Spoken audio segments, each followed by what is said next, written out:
الله أكبر الله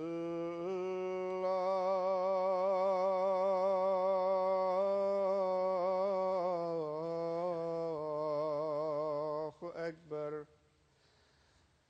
الله أكبر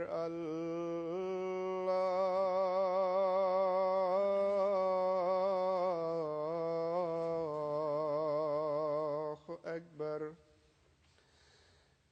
أشهد أن لا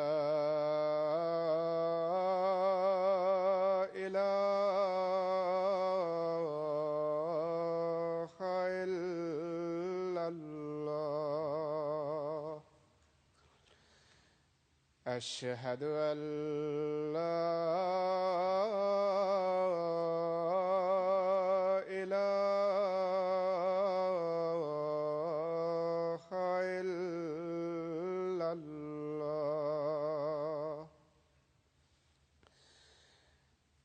أشهد أن محمدًا رسول الله.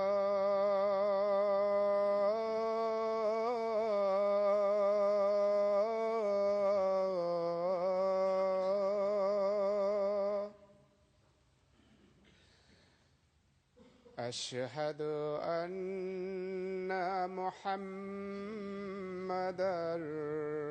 رسول الله.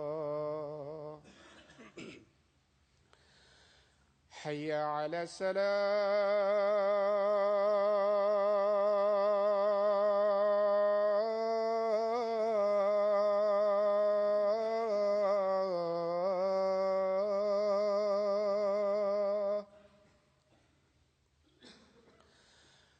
حي على الصلاة.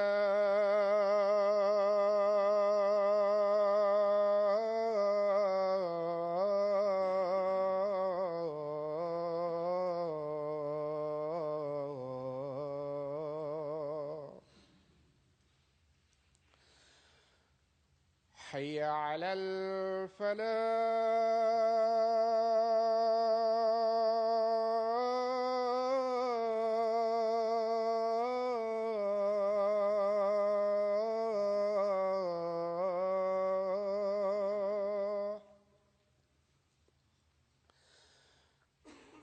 حي على الفلاح.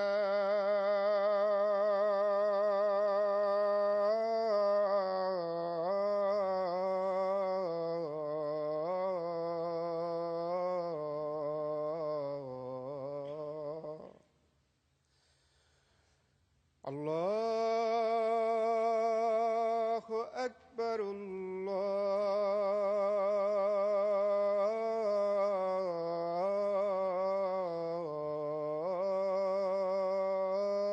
الله أكبر. لا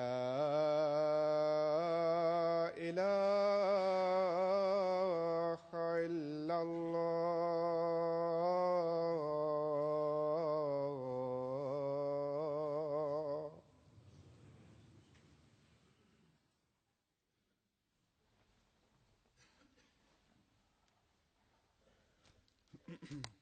السلام عليكم ورحمة الله.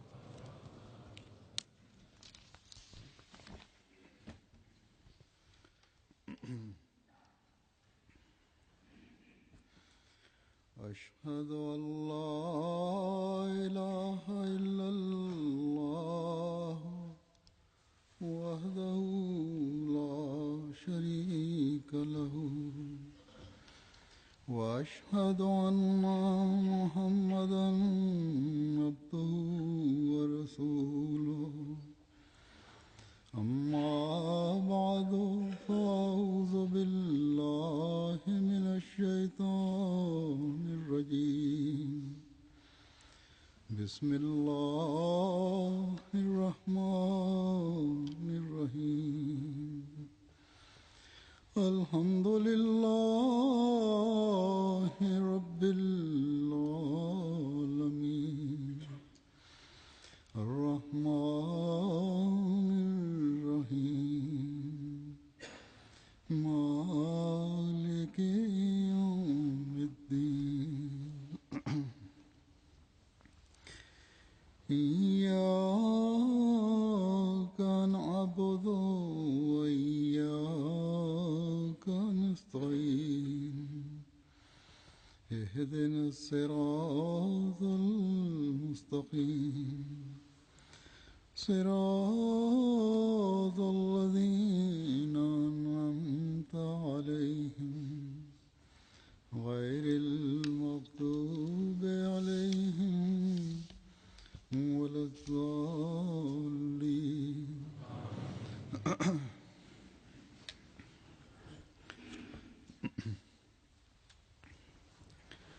سچائی ایک ایسا وصف ہے کہ جس کے اپنانے کے بارے میں صرف مذہب ہی نے نہیں کہا، بلکہ ہر شخص جس کا کوئی مذہب ہے یا نہیں، اس اعلیٰ خلق کے اپنانے کا پرزور اظہار کرتا ہے۔ لیکن اگر ہم جائزہ لیں تو اس سب کے باوجود، اس اظہار کے باوجود، سچائی کے اظہار کا حق نہیں ادا کیا جاتا۔ جس کو جب موقع ملتا ہے اپنے مفاد کے حصول کے لیے جھوٹ کا سہارا لیتا ہے۔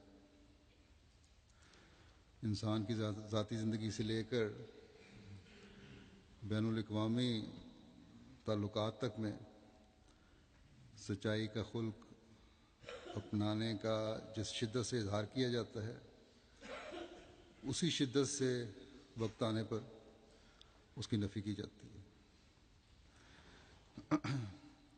اپنے مفاد حاصل کرنے کے لیے روزمرہ کے معمولی معاملات میں بھی جھوٹ کا سہارا لیا جاتا ہے، اور وہ حقیقی سچائی جسے قول سدید کہتے ہیں، اس کی نفی ہو رہی ہوتی ہے۔ کاروباری معاملات ہیں تو دنیا کا ایک بہت بڑا طبقہ ان میں جھوٹ کا سہارا لیتا ہے۔ معاشرتی تعلقات ہیں تو ان میں بسا اوقات جھوٹ کا سہارا لیا جاتا ہے۔ ملکی سیاست ہے تو اس میں سچ کا خون کیا جاتا ہے۔ بین الاقوامی سیاست اور تعلقات ہیں تو اس کی بنیاد بھی جھوٹ پر ہے، اکثر دفعہ دہی دیکھنے میں آیا ہے۔ حتیٰ کہ مذہب جو خالصتاً سچائی کو لانے والا اور پھیلانے والا ہے، اس میں بھی مفاد پرستوں نے جھوٹ کو شامل کر کے سچ کی دھجیاں بکھیر دی ہیں، یہ کوشش کرتے ہیں کہ سچ کو اس طرح چھپا دیں کہ سچ کا نہ نشان نظر نہ آئے۔ بعض لوگ تو اس بات پر یقین رکھتے ہیں کہ اتنا جھوٹ بولو کہ سچ بن جائے، اور سچ جو ہے وہ جھوٹ بن جائے اور جھوٹ جو ہے وہ سچ بن جائے۔ یہ بے خوفی اور بے باکی سچائی کو ہر سطح پر پامال کرنے کی اس لیے پیدا ہو گئی ہے کہ خدا تعالیٰ پر یقین نہیں رہا۔ اگر خدا تعالیٰ پر یقین ہو تو ہر سطح پر جھوٹ کا سہارا نہ اس طرح نہ لیا جائے جس طرح اس زمانے میں لیا جاتا ہے یا اکثر لیا جاتا ہے۔ ذاتی زندگی میں گھروں میں ناچاتیاں اس لیے بڑھتی ہیں کہ سچائی سے کام نہیں لیا جاتا، اور اس سچائی سے کام نہ لینے کی وجہ سے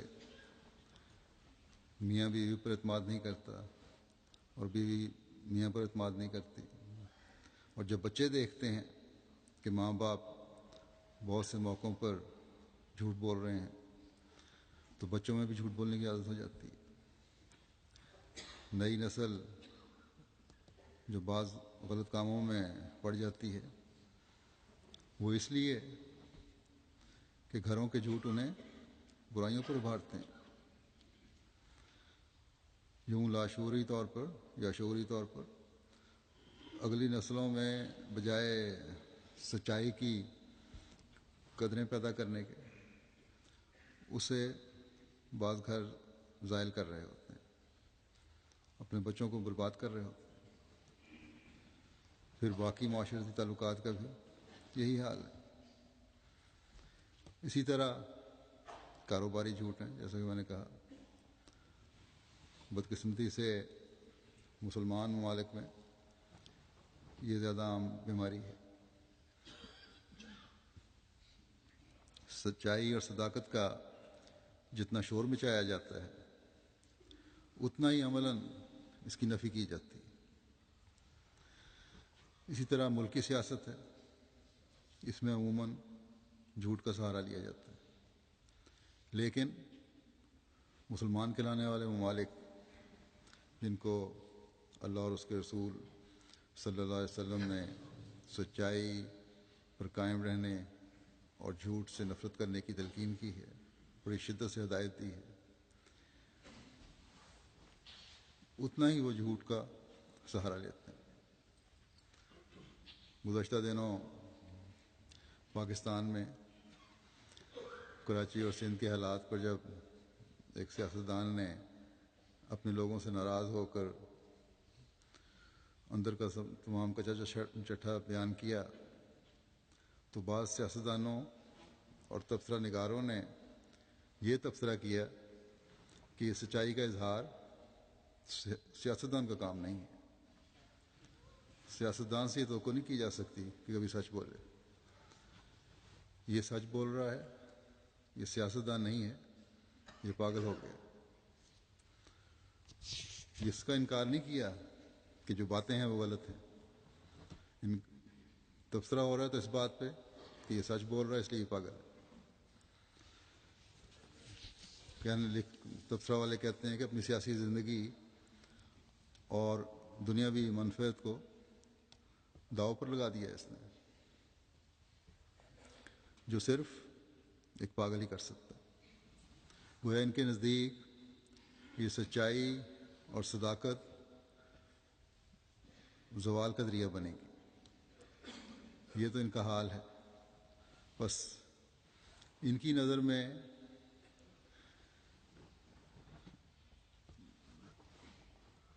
سیاست اور حکومت خدا کے قول پر آ گئی۔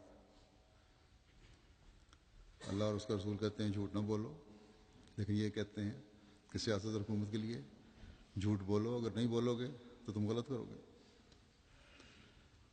اس کے باوجود یہ لوگ پکے مسلمان ہیں، اور احمدی غیر مسلم جو سچائی کی خاطر اپنے کاروباروں، منفعتوں اور جانوں کو داؤ پر لگائے ہوئے ہیں، اس لیے کہ وہ ایک خدا کی عبادت کرنے والے ہیں جس نے کہا ہے کہ جھوٹ شرک ہے، اور اس نبی کو ماننے والے ہیں جس پر آخری شرعی کتاب قرآن کریم نازل ہوئی، اور جن کا فرمان ہے کہ تمام برائیوں کی اور گناہوں کی جڑ جھوٹ ہے۔ پھر بین الاقوامی سیاست ہے، تو اس میں مسلمان حکومتیں ہوں یا مغربی حکومتیں ہوں، ان سب کا ایک حال ہے۔ ان ملکوں کو جو آپس کے تعلقات میں عموماً سچائی کا اظہار کرتے ہیں، کچھ نہ کچھ ان میں سچ ہے۔ ان کی سچائی کا جب دوسرے ممالک کا سوال پیدا ہو، مسلمانوں والے کا سوال پیدا ہو، دوسری حکومتوں کا سوال پیدا ہو، تو ان کا بالکل نظریے بدل جاتے ہیں. ان کا حال تو پہلے عراق پہ جو حملہ انہوں نے کیے اسی سے پتہ چل گیا. جب صدام حسین کو اتارنے کے لیے عراق کو تباہ و برباد کر دیا، اس کے وسائل پر قبضہ کر لیا، تو پھر کہہ دیا کہ ہمیں غلطی لگی تھی. جتنا ظلم اور خوفناک منصوبہ بندی اور خطرناک ہتھیاروں سے دنیا کو تباہ کرنے اور ہمسایوں کو زیر نگین کرنے کی ہمیں اطلاعیں ملی تھی کہ صدام حسین کرنا چاہتا ہے، اتنا کچھ تو وہاں سے نہیں نکلا. پھر لیبیا کو نشانہ بنایا گیا. تو اب کہتے ہیں کہ اصل میں غلط اطلاعیں تھیں، اتنا ظلم وہاں عوام پر نہیں ہو رہا تھا. تو یہ سب باتیں مغربی پریس ہی اب دے رہا ہے، انہی کے تبصرے آ رہے ہیں. بس پہلے جھوٹا پروپیگنڈا کر کے حملے کیے جاتے ہیں، پھر سچا بننے کے لیے اپنے میڈیا کے ذریعے سے ہی کہہ دیا جاتا ہے کہ ہمیں غلطی لگی. جتنا کچھ ہمیں بتایا گیا تھا اتنا کچھ ثابت نہیں ہوا. اصل میں تو یہ سچائی بھی جھوٹ چھپانے کے لیے، مقصد وسائل پر قبضہ کرنا تھا جو ہو گیا، لیکن اس کا موقع بھی مسلمان ہی مہیا کرتے ہیں. اگر سینکڑوں بلینز ڈالر کی ملک کی دولت عوام پر خرچ کی جائے تو نہ کبھی ایسے فتنے فساد اٹھیں ملک کے اندر، نہ ان لوگوں کو جرأت ہو دخل اندازی کی. بہرحال خلاصہ کلام یہ کہ بین الاقوامی جھوٹ اور صداقت کو نہ صرف چھپانے بلکہ اس کی دھجیاں بکھیرنے میں عموماً تمام دنیا کی حکومتیں ہی اپنا اپنا کردار ادا کر رہی ہیں، اور سمجھتے ہیں کہ ہم بچ جائیں گے. اگر اس دنیا میں بچ بھی جائیں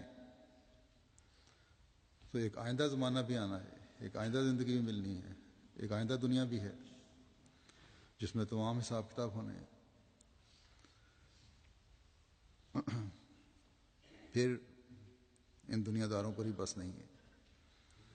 ہم دیکھتے ہیں کہ مذہب کے نام پر، مذہب کے نام نہاد علمبردار سچائی کو رد کرتے ہیں اور جھوٹ کو فروغ دیتے ہیں. اس میں اسلام دشمن طاقتیں بھی ہیں جو اسلام کے خلاف ہیں، اور اس زمانے میں حضرت صلی اللہ علیہ وسلم کے عاشق صادق کے مخالفین بھی ہیں، ان میں مسلمان بھی شامل ہیں، جو اسلام دشمن طاقتوں کا ہی کردار ادا کر رہے ہیں. سچائی کو جانتے ہیں لیکن اپنے مفادات اور ممبر کی خاطر جھوٹ کا سہارا لیتے ہیں. عوام الناس کے ذہنوں کو بھی زہر آلود کرنے میں ایک دوسرے سے بڑھ رہے ہیں. کئی ہیں جو حضرت مسیح موعود علیہ السلام اور جماعت کے کتب اور لٹریچر پڑھ کر درس دیتے ہیں، تقریریں کرتے ہیں، اسی سے تیار کرتے ہیں تقریریں، کیونکہ ان کے علاوہ اس کے علاوہ ان کے پاس مخالفین اسلام کا منہ بند کرنے کے لیے کوئی دلائل نہیں ہے، کوئی مواد نہیں ہے، لٹریچر نہیں ہے. اس زمانے میں حضرت مسیح موعود علیہ السلام ہی ہیں جنہوں نے اسلام کا دفاع ایسے پرزور اور پرشوق و ترنگ میں کیا ہے اور ایسے دلائل کے ساتھ کیا ہے کہ جس کو کوئی رد نہیں کر سکتا. لیکن عوام الناس کو دھوکہ دینے کے لیے کہتے ہیں کہ حضرت مسیح موعود علیہ السلام کے بارے میں کہ نعوذ باللہ یہ شخص جھوٹا ہے. مجھے خود پہلے بھی میں ایک دفعہ ذکر کر چکا ہوں، کسی نے بتایا، اور ایک دو دفعہ نہیں، مختلف لوگوں کے بارے میں، علماء کے بارے میں جو بڑے ٹی وی پہ آ کر درس بھی دیتے ہیں اور تقریریں کرتے ہیں، کہ خود انہوں نے ان کے گھروں میں تفسیر کبیر کی اور کتب کی جلدیں دیکھی ہیں، اور اس لیے نہیں کہ اعتراض صرف تلاش کریں، وہ تو کرتے ہیں ظاہر کرنے کے لیے، لیکن خود انہوں نے بتایا کہ اس سے فائدہ اٹھا کر یہ اپنے درسوں وغیرہ میں استعمال کرتے ہیں دلائل۔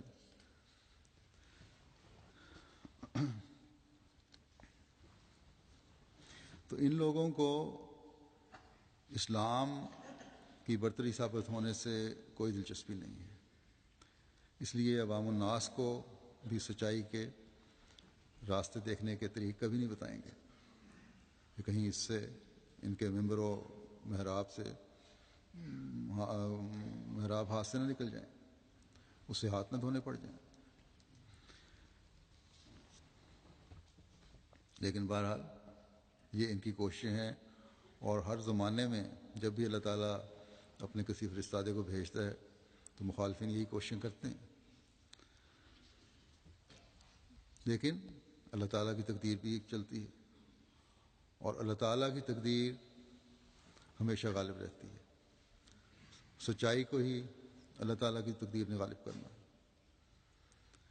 اور اس لیے ہمیشہ خدا تعالیٰ دنیا میں انبیاء بھیجتا آیا ہے کہ جب جھوٹ اپنی انتہا کو پہنچ جاتا ہے، جب فساد اپنی انتہا کو پہنچ جاتا ہے، سچائی کا خاتمہ ہو جاتا ہے، تو اس وقت یہ اللہ تعالیٰ کے فرستادے اور انبیاء آتے ہیں جو سچائی کو پھر دنیا میں قائم کرتے ہیں۔ جو مخالفت کے باوجود سچائی کا پرچار کرتے ہیں اور آگے بڑھتے چلے جاتے ہیں، ان کے راستے میں دشمن لاکھ روڑے لٹکائے مگر اللہ تعالیٰ کی تقدیر غالب ہو کر رہتی ہے، اور اللہ تعالیٰ کی تقدیر ہمیشہ ان انبیاء کے ساتھ رہتی ہے، اس کے فرستادوں کے ساتھ رہتی ہے، ان کی مدد کرتی رہتی ہے۔ یہی اس زمانے میں حضرت مسیح علیہ السلام کے ساتھ اللہ تعالیٰ کا وعدہ ہے، اور اللہ تعالیٰ کے فضل سے اللہ تعالیٰ اس کو پورا فرماتا چلا جا رہا ہے۔ یہ جلسے کرتے ہیں، جلوس نکالتے ہیں، ظلم کرتے ہیں۔ اب 7 ستمبر کے حوالے سے پاکستان میں جلسے ہوئے، ربا میں بھی جلسہ ہوا، بڑے بڑے علماء جو چوٹی کے علماء ان کے آتے ہیں آئے، اور جلسوں کے نام رکھا ہوتا ہے تاجدار ختم نبوت کانفرنس، اور وہاں سوائے حضرت مسیح علیہ السلام کو گالیاں دینے کے، جماعت کے خلاف یا وگوئی کرنے کے، اور کچھ نہیں ہو رہا ہوتا۔ ساری رات اسی طرح کی بےہودہ گوئی کرتے رہے چلے جاتے ہیں، اور پھر اللہ اور اس کے رسول کے نام پر۔ تو بہرحال یہ تو ان کا حال ہے، لیکن اس کے باوجود اللہ تعالیٰ کی تقدیر چل رہی ہے، اور جماعت کے قدم آگے سے آگے بڑھتے چلے جا رہے ہیں۔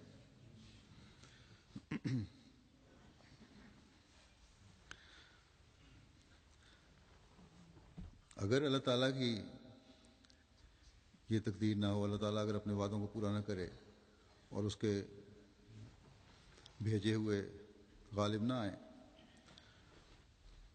تو پھر اللہ تعالیٰ تو نعوذ باللہ اپنے وعدوں میں غلط ثابت ہو، اور دین پر سے، انبیاء پر سے، خدا تعالیٰ پر سے دنیا کا ایمان اٹھ جائے۔ بس اللہ تعالیٰ تو اس ایمان کو قائم رکھنے کے لیے، نیک فطرتوں کو، ایمانوں کو بڑھانے کے لیے ایسے نظارے دکھاتا ہے جو ہر لمحہ ان کے ایمان میں تقویت کا باعث بنتے ہیں۔ کچھ دین پرانے قصوں میں سچائی کے واقعات بیان کر کے اپنے ماننے والوں کے ایمان کو مضبوط کرتے ہیں، کچھ تازہ واقعات بیان کر کے اپنے دین کے بانی اور ان کے سچے ہونے کے واقعات سے متاثر کرتے ہیں، اور اس کو ماننے والے متاثر ہوتے ہیں۔ کچھ کو اللہ تعالیٰ اپنے بھیجے ہوئے کی سچائی کے بارے میں اطلاع دے کر رہنمائی فرماتا ہے۔ بہرحال مختصر یہ کہ اللہ تعالیٰ کے بھیجے ہوئے کی سچائی اور صدق ہی اسے اپنے وقت میں اپنی زندگی میں، یعنی اس نبی کی زندگی میں، اس فرستادے کی زندگی میں لوگوں کی توجہ کھینچنے کا ذریعہ بناتا ہے، اور کچھ بعد میں دین کی ترقیات دیکھ کر، ماننے والوں کے عمل دیکھ کر، اس جماعت کو دیکھ کر جو اس نبی کے ساتھ جڑی ہوتی ہے، خدا کی طرف سے رہنمائی پا کر ہدایت پاتے ہیں۔ بہرحال جب ہم حضرت صلی اللہ علیہ وسلم کی زندگی پر غور کرتے ہیں تو آپ کو لوگ اس زمانے کے کفار بھی صدوق و امین کے نام سے ہی جانتے تھے۔ یہ آپ صلی اللہ علیہ وسلم کی سچائی ہی تھی کہ جب آپ نے اپنے عزیزوں اور مکے کے سرداروں کو جمع کر کے کہا کہ کیا اگر میں تمہیں کہوں کہ اس ٹیلے کے پیچھے ایک فوج چھپی ہوئی ہے جو تمہیں نظر نہیں آ رہی، تو کیا یقین کر لو گے؟ جو بظاہر ناممکن بات تھی، اس کے پیچھے سے کوئی فوج چھپی ہو، یہ ہو نہیں سکتا تھا کہ نظر نہ آئے، لیکن اس کے باوجود سب نے یک زبان ہو کر کہا کہ اے محمد صلی اللہ علیہ وسلم، تو نے کبھی جھوٹ نہیں بولا، اس لیے ہم یقین کر لیں گے۔ پھر آپ نے ان لوگوں کو تبلیغ کی، لیکن یہ دنیا دار لوگ تھے جو پتھر دل تھے، ان پر تو کوئی اثر نہیں ہوا، ان کے انجام بھی بد ہوئے، کچھ بعد میں مسلمان ہوئے۔ تو بہرحال انبیاء اپنی سچائی سے ہی دنیا کو اپنی طرف بلانے کے لیے قائل کرتے ہیں۔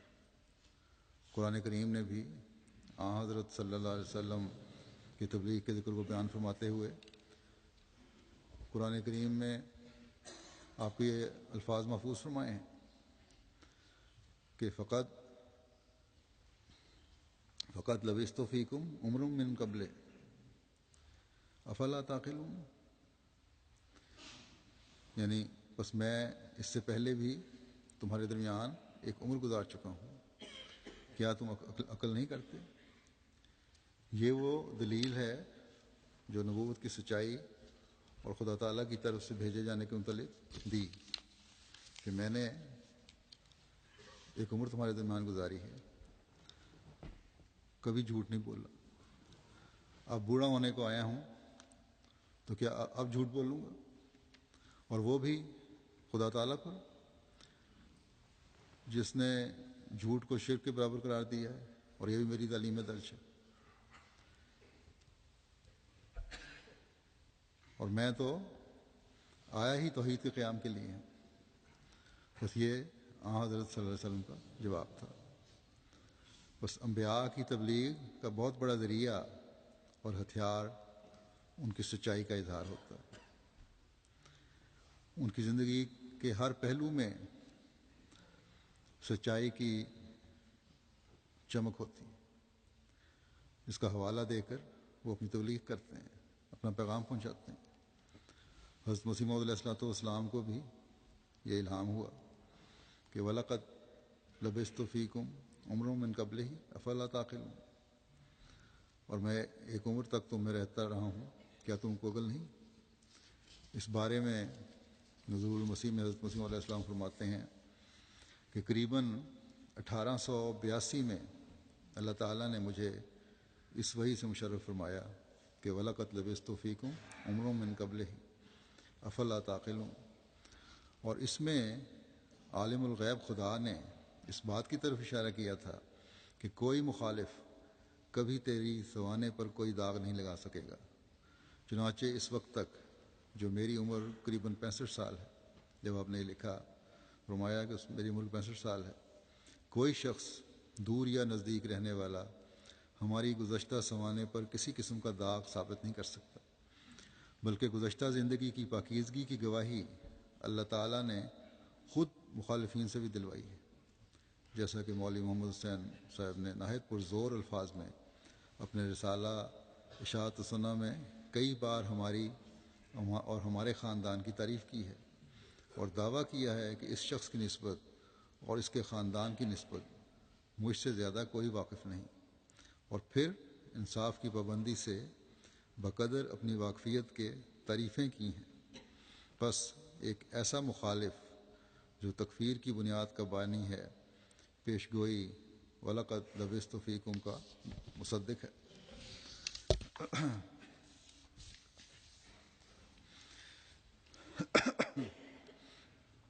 بس سچائی ایک ایسی چیز ہے جو نبی کے سچا ہونے کے لیے اور تبلیغ کے لیے ایک بہت بڑا ذریعہ ہے۔ تبھی تو اللہ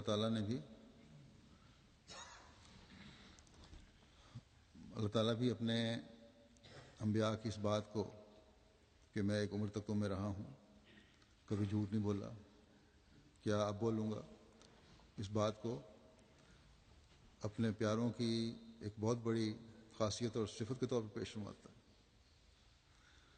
حضرت مسیح علیہ الصلوۃ والسلام کے بارے میں یہ اقتباس بھی میں نے سنا، پڑھا ہے، جو آپ نے سنا، جب آپ کی سیرت پر دشمن بھی داغ نہیں لگا سکے تو سچائی جو سیرت کا سب سے اعلیٰ وصف ہے، اس کے بارے میں کس طرح کہہ سکتے ہیں کہ نعوذ باللہ آپ جھوٹے ہیں۔ آج کل کے مولوی جو اعتراض کرنے والے جو مرضی کہتے رہیں، ہاں منہ سے بک بک کرتے ہیں، یہ کرتے رہیں، لیکن کسی بات کو ثابت نہیں کر سکے۔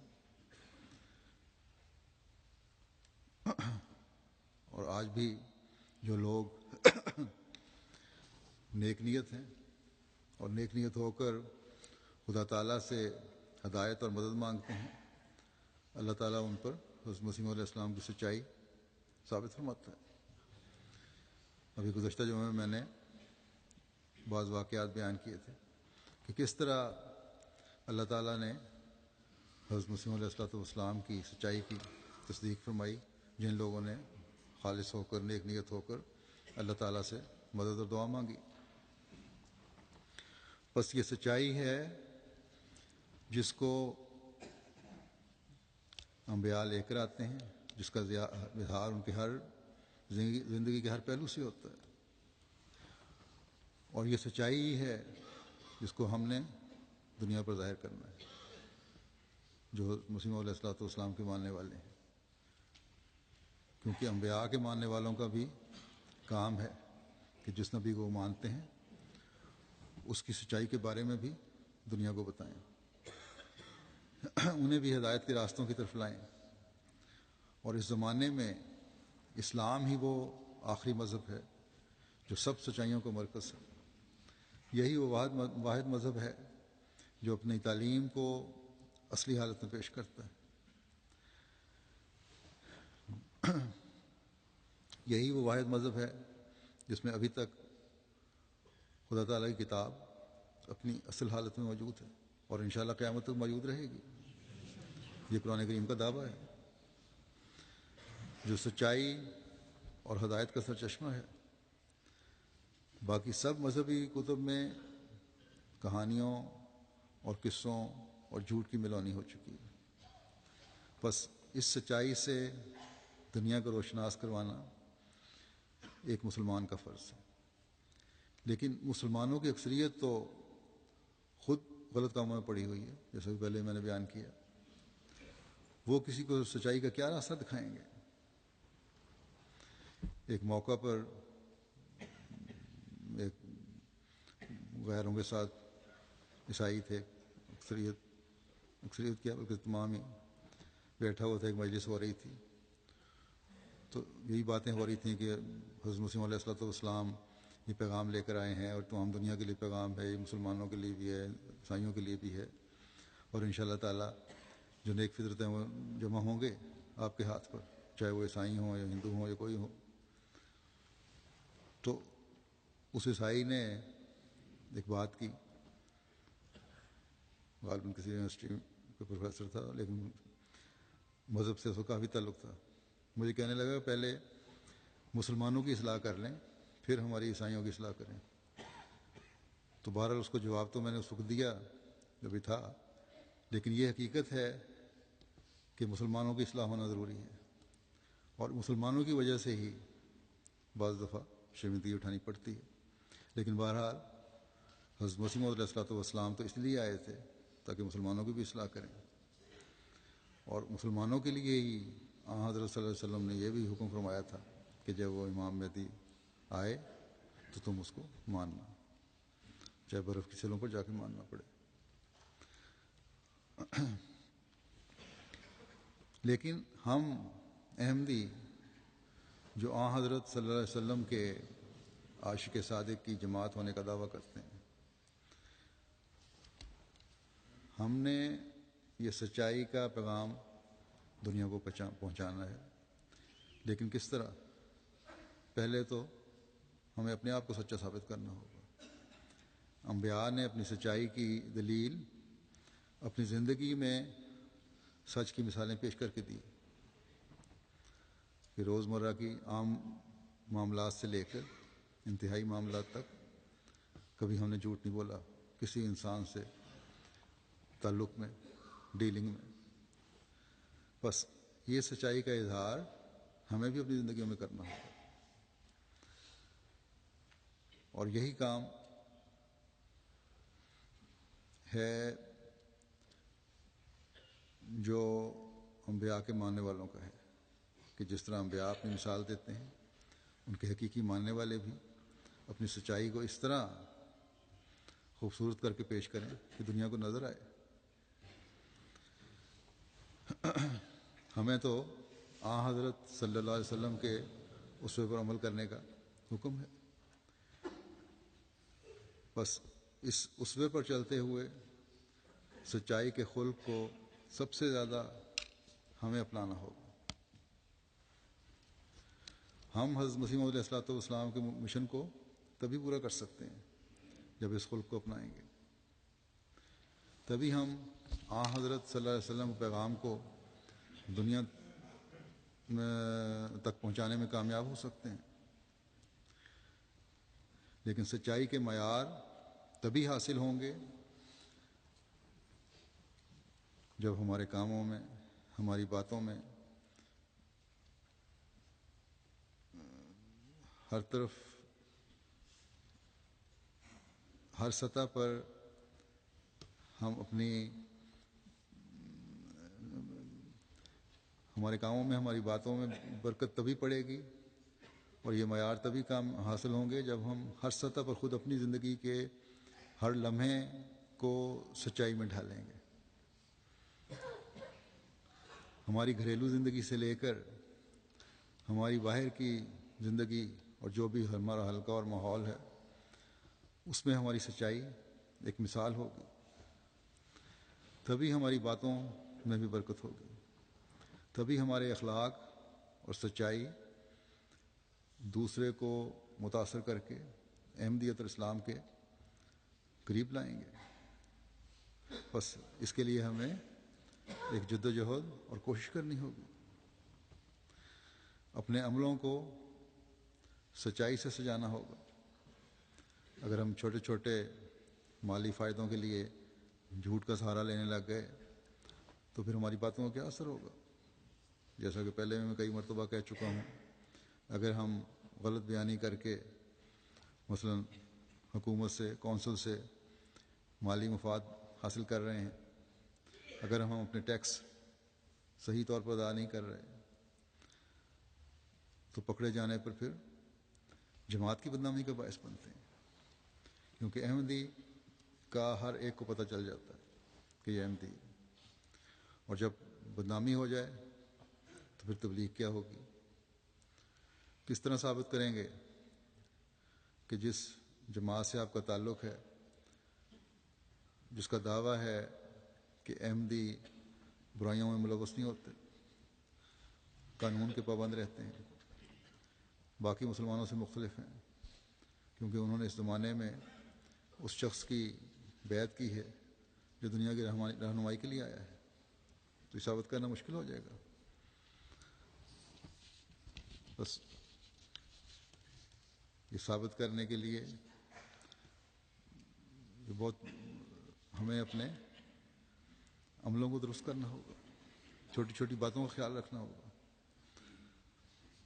ہم کس طرح ثابت کریں گے کہ ہم وہ لوگ ہیں جو قرآن و سنت پر عمل کرنے والے ہیں۔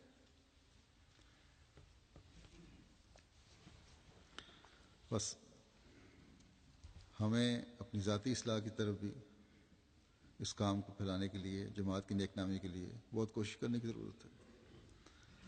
جھوٹ پکڑے جانے پر نہ صرف اپنے آپ کو ہم مشکل میں ڈالتے ہیں بلکہ جماعت اور اسلام کی بدنامی کا باعث بھی بنتے ہیں۔ پھر بعض دوسری بد اخلاقیاں ہیں، بعض نوجوانوں کا غلط قسم کی صحبت میں اٹھنا بیٹھنا ہے،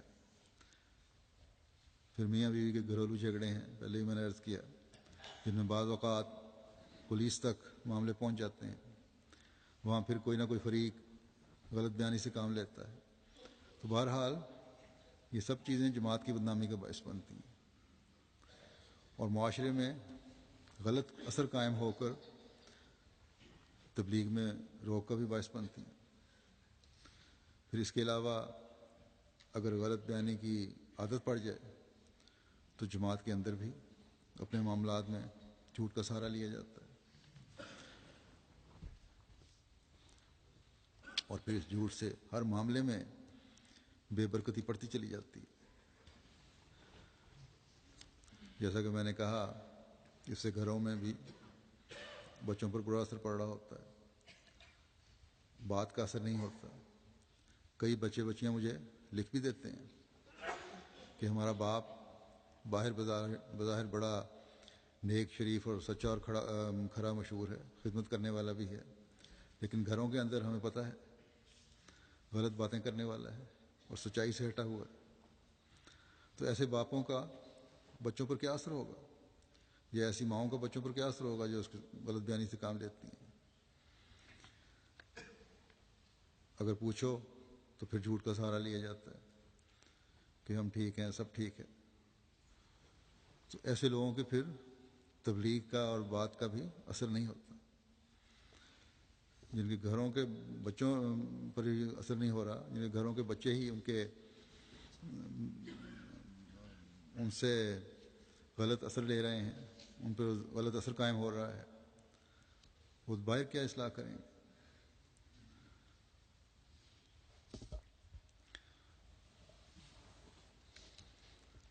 بس اس بات کا ہر احمدی کو بہت زیادہ خیال رکھنے کی ضرورت ہے۔ اگر ہم یہ باتیں پیدا ہو رہی ہیں اور بڑھ رہی ہیں تو پھر تو ہم ان لوگوں میں شمار ہوں گے جو کہتے کچھ ہیں اور کرتے کچھ ہیں۔ ہم یہ نعرہ لگاتے ہیں کہ احمدیت سچی ہے، حقیقی اسلام ہے۔ ہم یہ نعرہ لگاتے ہیں کہ محبت سب کے لیے ہے، نفرت کسی سے نہیں۔ لیکن سب سے پہلے تو ہم نے اپنے گھروں کو محبت دینی ہے، وہاں سچائی قائم کرنی ہے، اپنے عزیزوں رشتہ داروں کو محبت دینی ہے، اپنی جماعت کے افراد کو محبت دینی ہے، اپنے ماحول کو محبت دینی ہے۔ تبھی ہماری محبت وسیع سے وسیع تر ہوتی چلی جائے گی، تبھی سچائی سے آگے سچائی پھیلتی چلی جائے گی۔ ورنہ ہمارا یہ نعرہ کھوکھلا ہے، ہم جھوٹے نعرے لگا رہے ہیں۔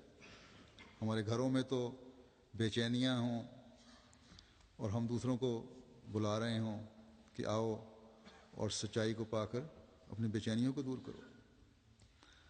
ہم دوسروں کو جا کر تو محبت کی تبلیغ کر رہے ہوں اور اپنے ہمسایوں سے ہمارے تعلقات اچھے نہ ہوں، جس کا سب سے زیادہ حق ہے۔ قرآن کریم میں ہمسائے کا سب سے زیادہ حق لکھا ہے، اسلام میں سب سے زیادہ حق ہمسائے کو دیا گیا ہے۔ حضرت مسیح موعود علیہ السلام فرماتے ہیں کہ تمہارا دینی بھائی تمہارا ہمسایہ ہے۔ یہ صرف گھر سے گھر جوڑنا ہمسائی کی نہیں ہے، بلکہ ہر دینی بھائی جو ہے وہ تمہارا ہمسایہ ہے، اس کا حق ادا کرو۔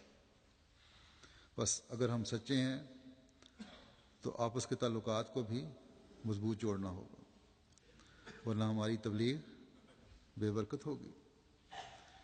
اللہ تعالیٰ فرماتا ہے کہ یا ایھا الذین آمنوا لما تقولون ما لا تفعلون، کہ اے وہ لوگوں جو ایمان لائے ہو، تم وہ باتیں کیوں کہتے ہو جو کرتے نہیں؟ کیونکہ اگر تمہارے عمل اگر تمہارے قول کا ساتھ نہیں دے رہے تو یہ منافقت ہے، اور اس میں کبھی برکت نہیں پڑ سکتی، اس سے ہمیشہ بے برکتی پیدا ہوگی۔ ایمان کو اپنے قول و فعل کے تضاد سے داغدار نہ کرو، جس سچے اور کامل نبی کے عاشق صادق کے ساتھ تم جڑ گئے ہو یا جڑنے کا دعویٰ کرتے ہو، اس کے ساتھ حقیقت میں جڑنا تو تبھی ہوگا جب کوئی تم پر یہ کہہ کر انگلی نہ اٹھائے کہ یہ شخص جھوٹا ہے۔ اگر یہ جھوٹا ہے تو جس کے ساتھ جڑ کر یہ سچائی کا اعلان کر رہا ہے، اور ہر کہنے والا یہی کہے گا کہ یہ خود جھوٹا ہے، تو جس کے ساتھ جڑ کر یہ سچائی بھی محل نظر ہوگی۔ تبھی تو حضرت مسیح علیہ الصلوۃ والسلام نے فرمایا ہے کہ ہمارے ساتھ جڑ کر ہمیں بدنام نہ کرو۔ بس ہمیں یاد رکھنا چاہیے کہ احمدیت کی فتح کے لیے سچائی کا ہتھیار ہے جو ہم نے استعمال کرنا ہے۔ اس میں کوئی شک نہیں کہ تعلیم، اسلام کی تعلیم سچی ہے، قرآن کریم سچا ہے، اور اس تعلیم نے تا قیامت رہنا ہے۔ حضرت صلی اللہ علیہ وسلم آخری شرعی نبی ہیں، اور اب کوئی نئی شریعت، کوئی نئی سچائی اللہ تعالیٰ کی طرف سے نہیں اترنی۔ نبوت کے تمام کمال آپ پر ختم ہو چکے ہیں۔ اس میں کوئی شک نہیں کہ حضرت صلی اللہ علیہ وسلم کے عاشق صادق کا دعویٰ سچا ہے۔ آپ ہی وہ مسیح و مہدی موعود ہیں جن کے آنے کی پیشگوئی تھی، اور اب اسلام کی ترقی احمدیت کی ترقی سے وابستہ ہے۔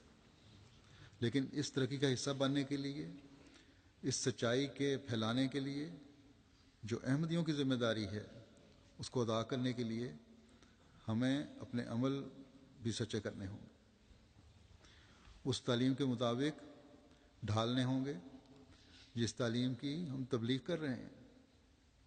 بس اگر ہم نے اس غلبے کا حصہ بننا ہے جو اسلام کے لیے مقدر ہے انشاءاللہ، اگر ہم نے اس غلبے کا حصہ بننا ہے جس کا وعدہ اس زمانے میں اللہ تعالیٰ نے حضرت صلی اللہ علیہ وسلم کے عاشق صادق کے ساتھ بھی کیا ہے، تو پھر ہمیں ہر آن اپنا محاسبہ کرنے کی ضرورت ہے کہ کس حد تک ہم سچے ہیں اپنے گھروں میں، اپنے ماحول میں، اپنے جماعتی معاملات میں، اپنے کاروباری معاملات میں۔ ہمیں جائزے لینے ہوں گے۔ اگر جائزے بے چینی پیدا کرنے والے ہیں تو پھر ہمیں فکر کی ضرورت ہے۔ بے شک احمدیت کا غلبہ تو یقینی ہے انشاءاللہ، اور اس غلبے کو ہم مشاہدہ بھی کر رہے ہیں ہر روز، لیکن سچائی کا حق ادا نہ کرنے والے اس غلبے کا حصہ بننے سے محروم رہیں گے۔ بس یہ لمحہ فکریہ ہے، غور کرنے کا مقام ہے، اس بات کو سوچنے کی ضرورت ہے کہ سچائی کو پا کر ہم کس طرح اپنے عملوں کو جھوٹ سے پاک کرنے والے بنیں۔ ہمیشہ ہمارے پیش نظر رہنا چاہیے کہ جھوٹ شرک ہے۔ جن احمدیوں نے سچائی کے اظہار اور اسے قائم رکھنے کے لیے قربانیاں دی ہیں یا دے رہے ہیں، وہ اصل میں شرک کے خلاف قربانیاں دے رہے ہیں۔ وہ خدائے واحد کی حکومت دنیا میں قائم کرنے کے لیے قربانیاں دے رہے ہیں۔ وہ جابر انتظامیہ اور حکومت اور ظالم ملا کی اس بات کے خلاف قربانیاں دے رہے ہیں کہ اگر تم زندگی چاہتے ہو، اگر تم اپنے مالوں کو محفوظ کرنا چاہتے ہو، اگر تم اپنے بچوں کے سکون چاہتے ہو، تو پھر سچائی کو چھوڑ دو اور جھوٹ کو اختیار کر کے ہمارے پیچھے چلو۔ بس یہ قربانیاں کرنے والے جو مقصد ادا کر رہے ہیں، ہم باہر رہنے والوں کو بھی فرض ہے کہ ہر وہ احمدی جو نسبتاً سکون سے زندگی گزار رہا ہے، اس کا یہ فرض ہے کہ سچائی کے معیار کو اتنا بلند کرے کہ جھوٹ اپنی موت آپ مار جائے۔ اور جب ہم نیک نیتی سے اس مقصد کے حصول کے لیے کوشش کر رہے ہوں گے تو یقیناً جھوٹ کو فرار اور موت کے علاوہ کوئی راستہ نہیں ہوگا۔ ابو سفیان نے فتح مکہ کے موقع پر حضرت صلی اللہ علیہ وسلم کو یہی عرض کیا تھا کہ اگر ہم سچے ہوتے اور ہمارے معبود سچے ہوتے اور طاقتور ہوتے، کسی قدرت کے مالک ہوتے، تو جس قزم پرسی کی حالت میں آپ مکہ سے نکلے تھے اور آپ کے ختم کرنے کی جو کوششیں ہم نے کی ہیں، اس کی وجہ سے آج آپ کی جگہ ہم بیٹھے ہوتے. لیکن ہمیشہ کی طرح یہ ثابت ہو گیا کہ جس طرح آپ اپنی زندگی کے ہر معاملے میں سچائی کا اظہار کرتے رہے اور جس طرح آپ کے منہ سے ہمیشہ سچی بات کے علاوہ اور کچھ نہیں نکلا، آج یہ ثابت ہو گیا کہ آپ کا یہ اعلان کہ سچ اور صدق یہی ہے کہ اس عالم کون کا ایک خدا ہے، اس کی عبادت کرو، اس کی بندگی کا حق ادا کرو، وہی سچا خدا ہے. یقیناً آپ کا یہ اعلان بھی سچا تھا اور سچا ہے، اور اسلام کا خدا یقیناً سچا خدا ہے اور اس کے ماننے والے بھی سچے ہیں. اس لیے ابو سفیان نے اعلان کیا کہ میں بھی کلمہ پڑھتا ہوں، اور اسلام میں داخل ہوئے. بس یہ تھے وہ سچائی کے نمونے جو دنیا نے دیکھے، جس نے سخت ترین دشمنوں کو بھی حق کی دہلیز پر لا ڈالا. بس جس طرح حضرت صلی اللہ علیہ وسلم نے دنیا کو عظیم فساد کی حالت میں دیکھا اور سچائی کے نور سے اس فساد کو ختم کر کے باخدا انسان بنا دیا، مشرکوں کو توحید پر قائم کر دیا، کفار مکہ کے تکبر اور جھوٹ کو سچائی نے اور اللہ تعالیٰ کے وعدوں نے پارا پارا کر دیا. آج حضرت مسیح موعود علیہ السلام کے ساتھ بھی یہی وعدے ہیں، اور جیسا کہ میں نے بتایا کہ اللہ تعالیٰ کا وعدہ ہے کہ آپ کے ذریعے بھی اسلام کا غلبہ ہونا ہے.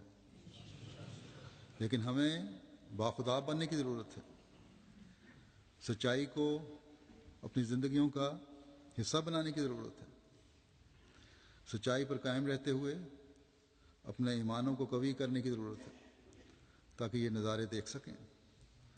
ہم ہی وہ لوگ ہیں جنہوں نے حضرت مسیح موعود علیہ السلام کے ہاتھ پر عہد بیعت کیا ہے کہ ہم دین کو دنیا پر مقدم کریں گے، سچائی کو قائم کریں گے اور جھوٹ اور شرک کا خاتمہ کریں گے. بس آج سچائی کا اظہار اور صداقت کا قائم کرنا احمدیوں کا کام ہے، کیونکہ ہم وہ لوگ ہیں جنہوں نے صادق کامل صلی اللہ علیہ وسلم کے غلام صادق کی بیعت کر کے سچائی کو دنیا میں قائم کرنے کا عہد کیا ہے. اور عہدوں کے پورا کرنے کے بارے میں اللہ تعالیٰ کے فرمان کے مطابق ہم پوچھے جائیں گے. بس بڑے فکر اور خوف کا مقام ہے. ہمیں ہمیشہ یاد رکھنا چاہیے کہ اگر ہم نے اپنے آپ کو سچائی کا نمونہ نہ بنایا تو پھر ہم کبھی توحید کو قائم کرنے اور اس صدق کو پھیلانے والے نہیں بن سکتے جس کی تکمیل و اشاعت کے لیے حضرت مسیح موعود علیہ السلام آئے تھے. وہ صدق جو آج سے 1400 سال پہلے حضرت محمد رسول اللہ صلی اللہ علیہ وسلم نے قائم فرمایا تھا، لیکن مسلمانوں کی ہی شامت اعمال کی وجہ سے وہ صدق آج دنیا سے مفقود ہے، اور ظہر الفساد فی البر والبحر کا نمونہ دنیا بنی ہوئی ہے. لیکن اللہ تعالیٰ جو اپنے بندوں پر بے انتہا احسان کرنے والا ہے، اس نے حضرت مسیح موعود علیہ السلام کو اور آپ کے ذریعے ایک جماعت کو قائم کر کے اس کے دور کرنے کے سامان بھی پیدا فرما دیے ہیں. خلافت اللہ منہاج نبوت کے ذریعے ایک جماعت کا قیام کر کے ہمیں سچائی کے قائم کرنے کی امیدیں بھی دلا دی ہیں. بس ہر سطح پر اس فساد کو دور کرنا اور سچائی کو قائم کرنا اور اس کے لیے کوشش کرنا ہر اس احمدی کا کام ہے جو اپنے آپ کو جماعت سے منسوب کرتا. ہمیں اس فساد اور جھوٹ کو گھروں سے بھی ختم کرنا ہے جو گھروں میں فتنے کا باعث بنا ہوا ہے. ہمیں اس فساد کو محلوں سے بھی ختم کرنا ہے. ہمیں اس فساد اور جھوٹ کو شہروں سے بھی ختم کرنا ہے، اور ہمیں اس فساد اور جھوٹ کو اس دنیا سے بھی ختم کرنا ہے تاکہ دنیا میں پیار اور محبت اور امن اور صلح کا ماحول قائم ہو جائے. ہم اللہ تعالیٰ کے فضل سے اس رسول کے ماننے والے ہیں جو تمام دنیا کے فتنوں اور فسادوں کو ختم کرنے آیا تھا، جو ایک رحمت بن کے آیا تھا دنیا کے لیے، جس کے بارے میں خدا تعالیٰ نے فرمایا تھا کہ وما ارسلناک الا رحمۃ للعالمین، کہ ہم نے تجھے دنیا کے لیے صرف رحمت بنا کر بھیجا ہے۔ بس دنیا میں سچائی کا بول بالا کر کے اور فسادوں کو دور کر کے اس نبی صلی اللہ علیہ وسلم نے رحمت کا باعث بننا ہے۔ بس آج یہ ہماری ذمہ داری ہے کہ اس اصدق الصادقین اور رحمت للعالمین کی سنت پر قائم ہوں، اپنوں کو بھی سچائی کے اظہار سے اپنا گرویدہ کریں، پیار و محبت کا پیغام پہنچائیں، اور غیروں کو بھی صدق کے ہتھیار سے مغلوب کریں۔ پستول، بندوقیں، رائفلیں اور توپیں تو گولیاں اور گولے برسا کر زندگیوں کو ختم کرنے کا ذریعہ بنتی ہیں، لیکن جو سچائی کا ہتھیار ہم نے اپنے عملوں اور اظہار سے چلانا ہے اور کرنا ہے، یہ زندگی بچنے والا ہتھیار ہے۔ بس اس ہتھیار کو لے کر آج ہر احمدی کو باہر نکلنے کی ضرورت ہے۔ اللہ کرے کہ ہم سچائی کے پھیلانے کا یہ روحانی حربہ استعمال کر کے دنیا کے سعید فطرتوں اور نیکیوں کے متلاشیوں کو جمع کر کے ان کے ذریعے صدق کی ایسی دیواریں کھڑی کرنے والے بن جائیں جس کو کوئی جھوٹی اور شیطانی طاقت گرا نہ سکے، اور پھر یہ صدق کا نور جو حضرت محمد مصطفیٰ صلی اللہ علیہ وسلم کا نور ہے، وہ نور جو خدا تعالیٰ کے نور کا پرتاؤ ہے، دنیا میں پھیلے اور پھیلتا چلا جائے انشاءاللہ، اور دنیا آپ صلی اللہ علیہ وسلم کے جھنڈے تلے جمع ہو کر توحید کے نظارے دیکھنے والی بن جائے۔ اللہ ہمیں اس کی توفیق دے۔ آج بھی ایک افسوسناک خبر ہے، ایک جنازہ بھی پڑھاؤں گا میں جمعے کے بعد انشاءاللہ۔ ہمارے ایک احمدی بھائی فیصل آباد کے نسیم احمد بٹ صاحب ابن مکرم محمد رمضان بٹ صاحب کو 2-3 دن ہوئے فیصل آباد میں شہید کر دیا۔ انا للہ و انا الیہ راجعون۔ ان کے دادا کے ذریعے سے ان کے خاندان میں احمدیت آئی تھی، جن کا نام غلام محمد صاحب تھا۔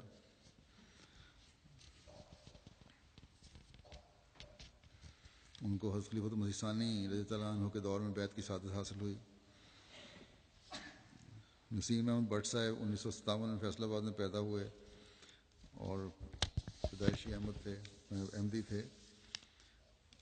4 ستمبر بروز اتوار کو نامعلوم افراد آپ کے گھر آئے دیوار پر لانگ کر اور فائرنگ کر کے شہید کر دیا۔ انا للہ و انا الیہ راجعون۔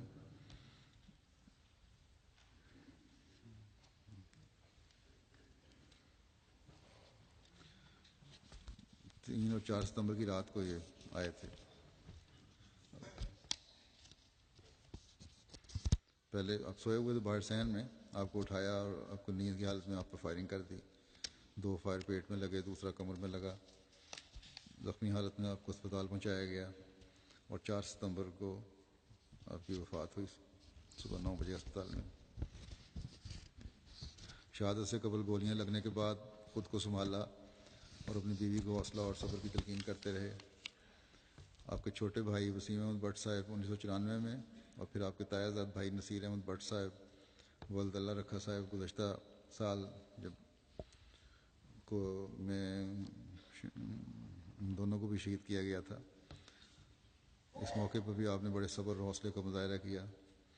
شہادت کے وقت مکرم نسیم بٹ صاحب کی عمر 54 سال تھی۔ ایک فیکٹری میں کام کرتے تھے۔ با اخلاق اور با کردار شخصیت کے حامل اور بڑے بہادر اور نڈر انسان تھے۔ جماعتی کاموں میں حصہ لیتے تھے، جماعتی چندوں کی ادائیگی میں باقاعدہ تھے۔ بیت الذکر مسجد گھر سے کچھ فاصلے پر ہونے کے باوجود نماز جمعہ باقاعدگی کے ساتھ مسجد میں جا کر ادا کیا کرتے تھے۔ نظام جماعت اور خلافت کے ساتھ اخلاص و وفا کا تعلق تھا۔ طبیعت میں سادگی تھی۔ بیوی بچوں کے ساتھ بہت محبت و شفقت کا سلوک کیا کرتے تھے۔ ہمدردی خلق اور غریب پروری نمایاں خلق تھا۔ ان کی لواحقین میں اہلیہ آسیہ نسیم صاحبہ کے علاوہ 4 بیٹیاں، سندس ناز شادی شدہ ہیں، علامہ عباس صاحب کی اہلیہ زارا نور صاحبہ یہ بھی شادی شدہ ہیں، سارہ کوثر صاحبہ یہ بھی شادی شدہ ہیں، شمائلہ کنول 15 سال کی 9ویں کلاس میں پڑھ رہی ہیں، اور بیٹا عزیزم سافر رمضان 11 سال کا 4تھی جماعت میں پڑھ رہا ہے۔ ایک بیٹا ان کا گزشتہ سال بیماری کی وجہ سے وفات ہی پا گیا تھا 22 سال کی عمر میں۔ اللہ تعالیٰ مرحوم کے درجات بلند کرے اور لواحقین کو صبر جمیل عطا فرمائے۔ نماز جمعہ کے بعد جیسا کہ میں نے کہا ان کی نماز جنازہ ادا ہوگی۔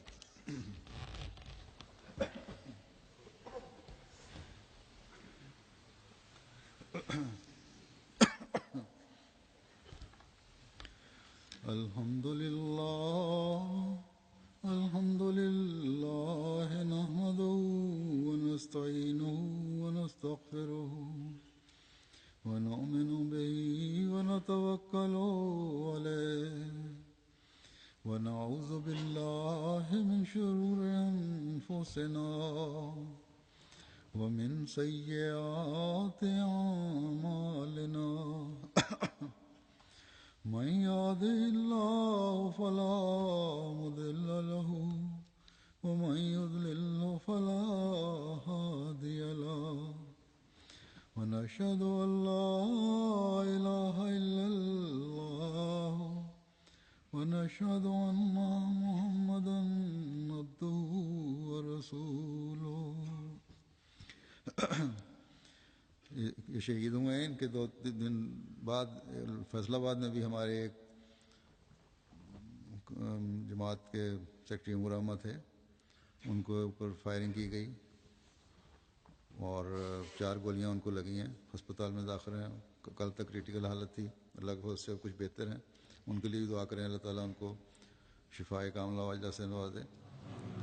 انتڑیاں ان کی کافی زیادہ ان کو نقصان پہنچا ہے، کچھ کاٹی ہیں، کچھ مرمت کی گئی ہیں، پیٹ میں گولیاں لگی تھیں اور گردن پہ اور بازو پہ۔ اسی طرح کل بھی لاہور میں ایک احمدی کو کار روک کے فائرنگ کرنے کی کوشش کی گئی، لیکن ایک گولی مس ہوئی، دوسری چل نہیں سکی۔ بہرحال مخالفت بہت زیادہ بڑھ گئی ہے۔ پاکستان کے احمدیوں کے لیے خاص طور پر بہت دعا کریں اللہ تعالیٰ ان سب کو اپنی حفاظت میں رکھے۔ عباد اللہ رحمکم اللہ ان اللہ یأمرکم بالعدل والإحسان وإیتاء ذی القربى وینہی عن الفحشاء والمنکر والبغی یعظکم لعلکم تذکرون۔ اذکروا اللہ یذکرکم وادعوہ یستجب لکم ولذکر اللہ اکبر۔